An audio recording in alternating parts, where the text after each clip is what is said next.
السلام عليكم، مرحبا بكم في قناتي. اليوم ان شاء الله راح نديروا مع بعض وصفه الشوفلور. انا الشوفلور كان عندي غير راس صغير، يعني من هذا الراس درت شوفلور مقلي ودرت سلطه، واللي بقى لي هذاك الديشي مرجسته بالبيض، يعني قليته بالبيض. المهم كان عندي الراس تاع الشوفلور تاعي، غسلته غايه، قسمته الى 4 اجزاء. ماذا بيك تقسميه الى اجزاء كبار باش كاع لا تفتت لك، تنجمي يعني تنيطي منه شويه. المهم خليت الشوفلور تاعي يفور لمده 20 دقيقه صحيح. ومن بعد كي كيفور لك مباشره في الكسكاس تاعه ديري عليه الملح على حسب الحاجه، على حسب نتيا كيفاش تبغي تملحي. انا هنا درت نص مغرف يعني غير هكا، نتوما شوفوا شحال تبغوا الملح.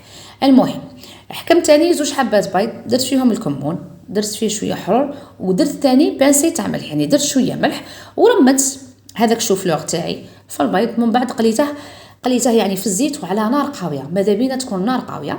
وكما قلت لكم نص درته سلطه، وهذاك الفتات اللي بقالي قليته كما راكم تشوفوا. والله العظيم لا جا شباب، وماذا بيا تجربوه. اذا ما تنسوش الاشتراك في قناتي وما تنسونيش بلايكاتكم، ومع السلامه.